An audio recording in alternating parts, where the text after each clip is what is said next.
We were barely past saying I do when my sister-in-law, Gina, decided to drop a bomb right in front of us, exclaiming, "I'm pregnant with your husband's child." Talk about a cheap soap opera twist. She really went there. But if she thinks she can corner us, she's got another thing coming. Time to show the strength of our marital bond. Here goes our counter-strike. My name is Tina. Every spring, I find myself chuckling over that incident from over 2 decades ago. Back then, I was busy planning my wedding to Benedict, a guy I'd been dating since our middle school days. We parted ways for college, but a high school reunion brought us back together and rekindled our romance. Sounds like a cliché. Well, it was just one of those bonds that wasn't easy to break, that's all. But as we prepared to tie the knot, there was a problem we couldn't ignore. Gina. My husband's family tree is a bit complex. First off, my husband and his sister aren't blood related. Their parents had previous marriages and blended their families when they remarried. For the record, my husband is Marcia's son, and Gina is Miguel's. Sadly, Marcia passed away, leaving my husband with no blood ties to his current family. Yet Miguel treated both my husband and Gina without favoritism, offering a wealth of love, as my husband would say, even more than most biological families might. But Gina, she started off close with my husband, until one day in high school, she decided she hated him because he reminded her of an ex who had dumped her. A truly bizarre reason. From what I heard, my husband's hairstyle back then slightly resembled that of her ex. So my husband changed his hair, trying to be considerate, only to be told, "A guy who fusses over his looks that much? Absolutely not my type." And that made her disdain for him even worse. To be toyed with over a hairstyle? What a sorry state of affairs. Nevertheless, Miguel hoped for sibling harmony. I get it. My husband understood Miguel's wishes and tried to mend fences time and again. But things just never improved. So naturally, we agonized over whether to invite her to our wedding. Out of respect for Miguel, we should. My husband also longed for a complete family gathering. But was it even possible to include her without a hitch? Would her attendance lead to trouble? The concerns were undeniable. Not sending a wedding invitation could be too blunt, potentially digging an even deeper rift. We should at least try to be open-hearted in our approach. We weren't at odds with her or anything. We didn't need to be best friends, but we hoped for a decent relationship. After many discussions with my husband, I decided to invite her, ready for any outcome. And then, to our surprise, we thought she would decline, but she promptly replied with an "I will attend." The thought of a fresh start with her at our wedding was, needless to say, something we looked forward to. But in the few months after receiving her RSVP, various problems erupted. Back then, I was trying my best to get closer to Miguel. I'd drop by my in-laws with a little gift or a side dish for dinner. I was more involved with my husband's family than he was, who rarely went back home. In hindsight, I might have not needed to try so hard, but this was all new to me. It was my first marriage, and there was no blood connection between Miguel and my husband. To top it off, my husband and his sister were at odds. And Gina, as a woman, I thought that by blending into the family, maybe, just maybe, I could change the dynamics of the entire household. In my own way, I was overly eager. Whether Miguel knew of my inner turmoil or not, he always welcomed me warmly. He was truly kind. But the problem was, still Gina. At that time, she had caused some trouble at work, got fired, and had become a pro at letting her parents take care of her. In other words, unemployment. And she showed no signs of job hunting. It was even dubious whether she had properly handled her post-employment affairs. After a while, she started greeting me. Considering she used to ignore me, this was progress, right? But things weren't that simple. "Tina, you're here again. Must be tough trying to win over the in-laws. You're not after Dad instead of my brother, are you?" It might have been her idea of a joke, but there was always an unnecessary comment. However, she would say nice things too, like, "That salad you made the other day was delicious. Teach me how to make it." So there were aspects of her I couldn't hate. Maybe she didn't understand the implications of her banter and meant no harm. That's how I started to see her in a better light. But as the wedding approached, her true colors began to show. One day, as usual, I visited my in-laws' home and was chatting with Miguel when his daughter came downstairs and suddenly started rummaging through my bag. "Hey, what are you doing?" "Chill out. I'm heading out, And can I borrow some makeup? I've run out of mine. What? No, that's not okay. Of all things, she was after my lipstick. I couldn't possibly lend it to her. Even if she didn't mind, it was completely out of the question for me. Stingy, huh? Then give it to me. No way, that's impossible. Before I could finish, Miguel scolded her. Don't go through other people's stuff without asking. She seemed to give up reluctantly under her father's reprimand, but muttered under her breath, barely audible. Ah, annoying, and left. Miguel apologized for his daughter's rudeness, but she showed no sign of remorse. But that's not the point. She's always been a bit out there. But was she always the type to snoop through others' belongings? I was stewing over her behavior when the reason behind it became clear. It was 1 week before the wedding. Out of the blue, she called. Hey, can you let me off with a wedding gift around $50? What? I was dumbfounded when she said she found something nice at a flea market and was trying to haggle with the seller. I mean, I'm a bit short on cash. I admit, it's my fault for only using expensive makeup. Well, she's been unemployed for about 3 months, so running out of money makes sense, right? But then there should be unemployment benefits coming in at some point. I can't believe she's in such dire straits. Unlike my contemplative stance, she was lighthearted. Oh, don't tell Dad about this. A wedding gift is about the thought, after all. Exactly. So $50 is okay, right? Wait, what? Gifts are about the thought, but there is a customary amount. Weddings cost money, and I wish she'd respect the usual rate. Trying to convey my feelings as tactfully as possible, she took it as, lucky me, $50 is okay. Oh no, this is going to be hard to correct without making it awkward. Money is such a delicate topic, even among close family. But $50 is really too little. I hate to say this, but can we make it at least $300? I asked hesitantly, feeling a bit anxious. Her response was outrageous. What? Then I won't attend. It's just my brother's wedding anyway. Wait, hold on. But I don't have the money. If I have to choose between money and my brother's wedding, money is obviously more important, she declared. I just wish my husband could have been here. Unfortunately, it was just the two of us. Given the outrageousness of the situation, I really wanted to say, well, that's too bad, we decline your offer too. As the wedding approached, I had hoped that my husband and she might reconcile. Would my actions now end up saddening Miguel and my husband? After hesitating, I said something I didn't mean at all. Then $50 is fine. Even though it was the spur of the moment, I was frustrated by my own weakness. She hung up the phone cheerfully without a word of thanks, saying, Really? That helps a lot. I was left with nothing but emptiness. Can't she at least say thank you? I felt ashamed of my own poor judgment for thinking I could trust her a little. I no longer had any clue about her true nature. I hadn't been able to bring myself to talk to my husband about her wedding gift before the day of the ceremony, and then the big day arrived. Being the bride was more hectic than expected.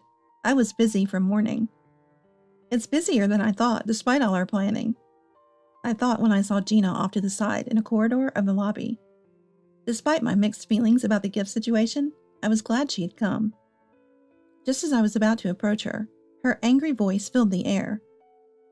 That's what I'm saying. I'm not satisfied. Not satisfied? But that was the deal from the start. Why is it always me who ends up feeling shortchanged? Gina was trying to stop a man named Mon from walking away. Should I not have come closer? As I looked on confused, Mon gave me a forced, congratulatory message. Congratulations on this occasion. He was a friend of my husband and a guest at the reception. Why were Gina and my husband's friend arguing on our wedding day? What was their relationship? He hurriedly said, Well, see ya, and left. The awkwardness lingered. Just me and her left standing there. Hey, what's going on with you and him? I couldn't help but ask her. It's nothing. Leave me alone. She walked away in a different direction than the man. My husband had seen the entire scene from a hidden spot. Hey, you haven't forgotten that today is supposed to be our special day, have you? Confused beyond measure, my heart remained in turmoil throughout the wedding, feeling like I had witnessed something I shouldn't have. The ceremony itself went well, fortunately without Gina causing a scene or anything of that sort. The next morning, I was expecting a lovey-dovey start, typical of newlyweds, but reality hit with the jarring sound of the doorbell. Miguel was on the intercom yelling with an intensity I'd never seen before. Get out here, quick. What's the matter? My husband and I exchanged a look, braced ourselves, and opened the front door. Yes? Greeted by my husband, Miguel's anger ramped up. What on earth have you done? Huh? Miguel, practically on the brink of tears with rage, glared at my husband. I'm pregnant with your husband's child. Here's the ultrasound picture. Gina brandished a photo and shouted. Huh? My husband's child? I automatically looked at him, and he shook his head vigorously, more shocked than I was, denying it. Mouthing wordlessly, he stammered. That what? Yesterday. Ah, now it makes sense. Understanding dawned on me, and I nodded involuntarily. My husband nodded back. It seemed my understanding had translated to him as well. Yes, we both remembered the heated argument between Gina and my husband's friend at the wedding, guessing the tangle in their relationship. Should we set a little trap? My husband strongly nodded to my suggestive glance. He would surely get my attention. Miguel, suspecting our eye contact, challenged.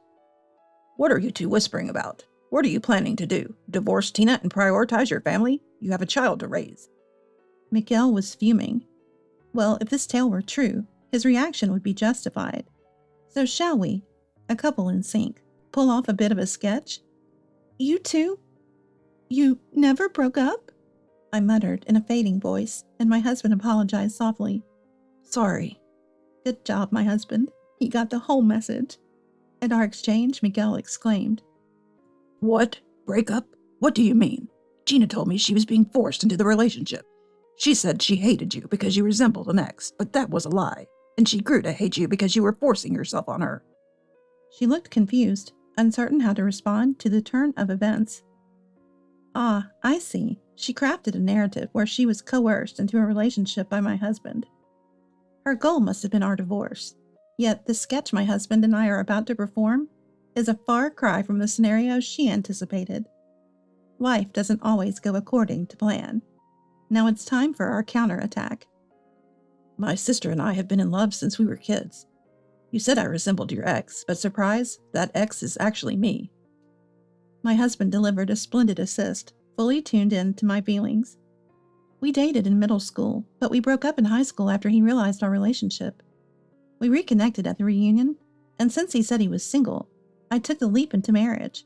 To be betrayed like this? It's unbearable. Following my husband's lead, I continued with an impeccable act. Miguel, completely unaware of our marital farce, exclaimed, This makes no sense.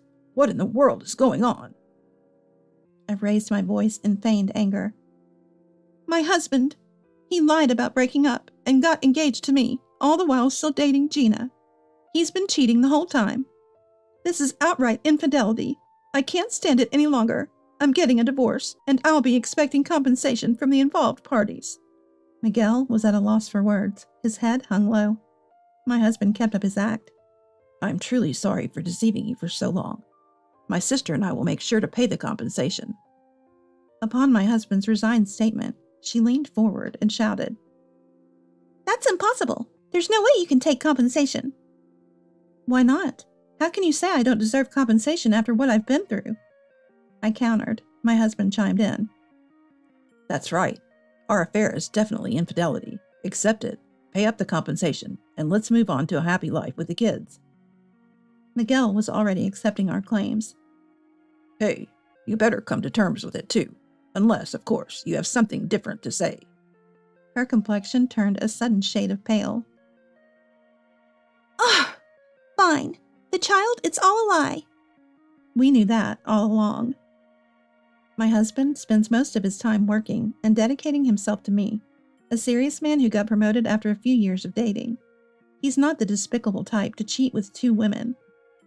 Why would you tell such a lie? Then the child? Whose sonogram is that? Miguel shook her, his irritation clear. Still, she remained silent. It's my friend's kid, right? What? How did you? Her eyes bulged in shock at my husband's words. It seems we guessed right. I heard the rumors from our classmates. You and he were dating. I've heard quite a bit. I even know about the argument you two had yesterday. What do you mean? Miguel pressed her for answers. Shaken by Miguel's uncharacteristic sternness, she began to stutter out the whole story. About a year and a half ago, she had casually met him at a bar and they hit it off, which led to an intimate relationship. He had a family and children. Knowing all this, she continued the affair. Unable to let go of the thrill of infidelity, she became incapable of stopping. Eventually, she got pregnant and tried to get him to take responsibility, but he wouldn't hear of it since the affair was consensual from the start. She hadn't been able to contact him afterward, but they happened to run into each other at our wedding, which apparently led to a fierce argument. I was just so mad after getting dumped so harshly. Then Dad found the ultrasound picture. How could I say the guy was married? I was scrambling for excuses. It felt like I was the only one cursed with bad luck. So bitter.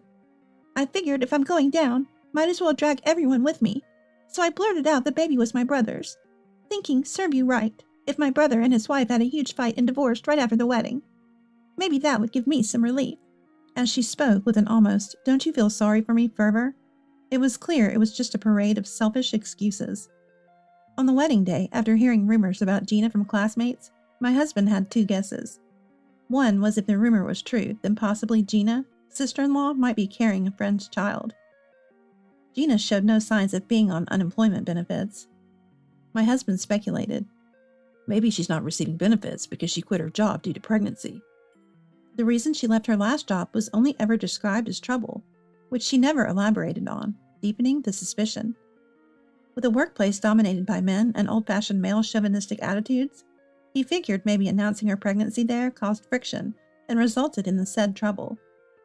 The other worry was that she might be jealous of me.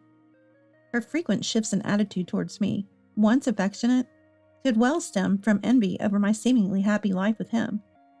And with her impulsive nature, my husband feared she might do something rash to us as a couple, and this pregnancy fiasco was the result. Well, thanks to hashing out this topic endlessly last night, we managed to handle it on the fly. A misstep could have easily led to mutual distrust, maybe even divorce. I couldn't help but respect my husband for nailing the situation with almost perfection. Because of him, our relationship was saved.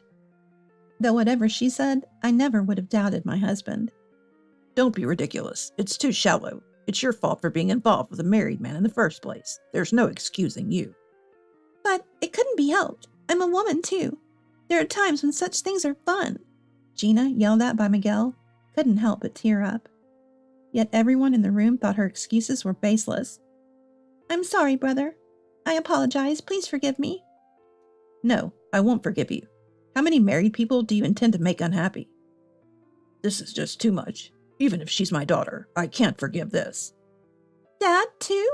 Of course. In the confusion, you deceived Dad as well. What? Gina looked surprised for a moment, then, realizing her mistake, quickly said, I'm sorry. She might have intended to blame the trouble of lying about my brother being the father on us, but she didn't realize she had also deceived her beloved dad. Grasping the gravity of the situation, she collapsed on the spot, crying inconsolably. Miguel offered an apology with, I'm so sorry. Gina also apologized through tears, but Miguel was relentless. Don't cry. Take me to the father of that child in your belly right now, he demanded, making Gina stand up. What? What are you going to do? Apologize to his wife, and let's take responsibility properly. This can't go on. No. You mean paying compensation? I don't have that kind of money.